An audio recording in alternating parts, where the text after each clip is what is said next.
Tyler King just glaring at Eric Bedard as he paced alongside the cage, Mike. A lot of bad blood, and you can see it in Tyler King. I'm not sure if Eric Bedard feels the same way, if it's a mutual feeling, but Tyler King definitely wants this. You could see it at the weigh-in yesterday. Tyler King just staring him down, and like you said, King wasting no time with the knee right to the midsection. Now pressing Bedard against the cage. The King is a very lengthy heavyweight and a thick heavyweight. I think Bedard is going to have a little bit of trouble kind of control. I mean, he reversed it, but then got re-reversed up against the cage. Well, this is where, if you're an offensive lineman in the NFL, that's where you're keeping him in, is going to push him against the wall.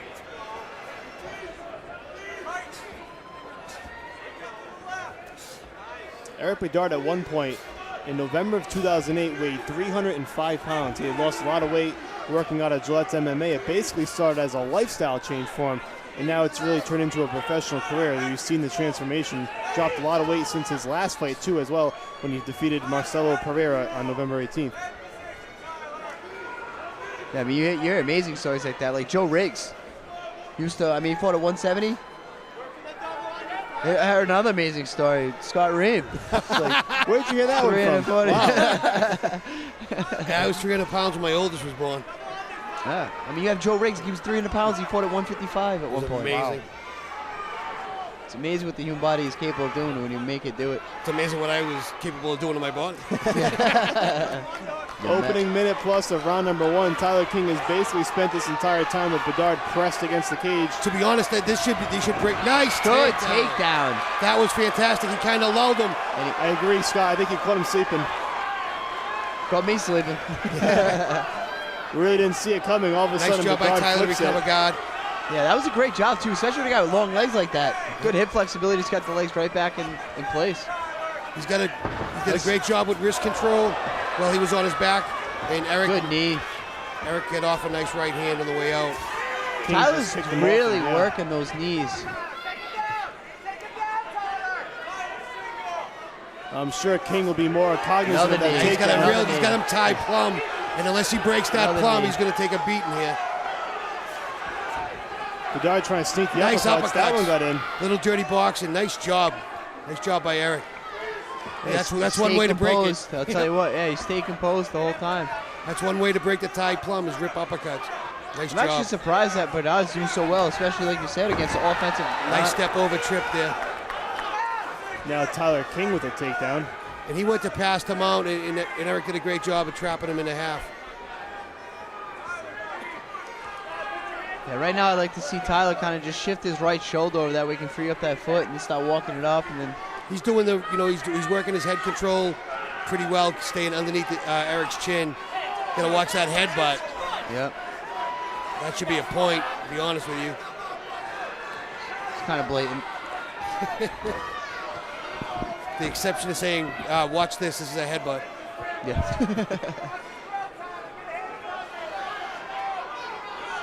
Again, I'm not trying to say it was intentional. I'm saying he went to slam him to wiggle out, and it was an accidental butt. I don't want anybody to misunderstand that. The referee separates him off the ground, gets the fight standing up again. 1:40 to go in round number one. Nice exchange to clinch again. Seems this is where Tyler feels the most comfortable. Yeah, Tyler just keeps driving right against that cage every single time. Eric's not afraid to mix it up, and he's dropping underneath. Yeah. He's got both his hands under his rear end right there. Looks like he's trying to pull out that double. Yeah, I think Tyler's just so long. He got him. There you go, he got it.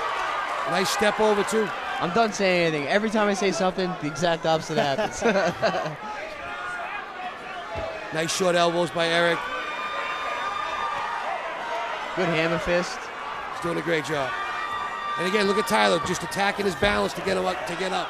Fantastic job there. Yeah, King is so strong. He's pushed him off him twice now. Nice uppercut, with the knee. That one crumbled him. Yeah, that was he's out. Tyler King with the knee finishes off Eric Bedard. That was another quickie. Let them fight. Surprising finish. Mike Campbell thinks it's a bit premature. I tend to agree with him on that one. Tyler King getting the victory by knockout in round number one. He caught him, I believe it was with the left knee, Scott. It looked that way. Right up the chute. Now, I don't want to question, again, the ref's decision. It looked like Eric still had his wits about him. He was definitely rocked. Oh, yeah. He was definitely in trouble. Definitely. I'd just like to take another look at that before I cast aspersions on the referee. Bedard certainly went down. Yeah, Eric's like still a ton of walking bricks. kind of. Yeah. Well, we're going to see the replay of how this one finished off. It's a surprising trend of events here. Bedard landing some nice uppercuts Over there. on the bang. It's a right knee. Yeah, you know what? When the body goes limp like that, It's tough, Mike. And like you Two said, unanswered strikes straight down. I Nice mean- job, Mr. Referee. yeah, if you look at the referee's job, I mean, if you from Yep. his position, that's a limp body. You have Right to to the stop chin. that. Good job. And I'd actually think one of those hammer fists woke him up. You know what? Fantastic job. I'm glad I bit my tongue for a minute. The winner of that bout, Tyler King. Stoppage at 4:17. Tyler, was it a knee that did the damage? Yeah, I dropped him with had a more tight clinch. We were kind of tied up. Drove his head down right into my knee. He went down. There was a lot of talk coming into this fight. You had called out Bedard a couple times, felt as though he'd been ducking you. What was the strategy coming into the fight and your feeling on finally getting the shot at Bedard? I mean, just going into the fight, I just thought I could beat him in every phase of the game. I think I did tonight. I had a couple pretty good takedowns, but I kept reversing him, kept getting up. I knew he wouldn't be able to hold me down. I knew he could not strike me. I knew he could not wrestle me. So you see the result. Your background as both a college and professional football player, now making the transition into a professional MMA cage fighter. Fifth pro fight. Just give us an idea where you think you're at as your development as a fighter. Hey, I'm still a baby, but you know what? Throw me in the deep end. Let's get it on. I now, I just want everyone here to know, I'm now the undisputed CES Cruiserweight Champion. Anyone wants to come get that 225 belt from me, feel free. All right, Tyler King, ladies and gentlemen.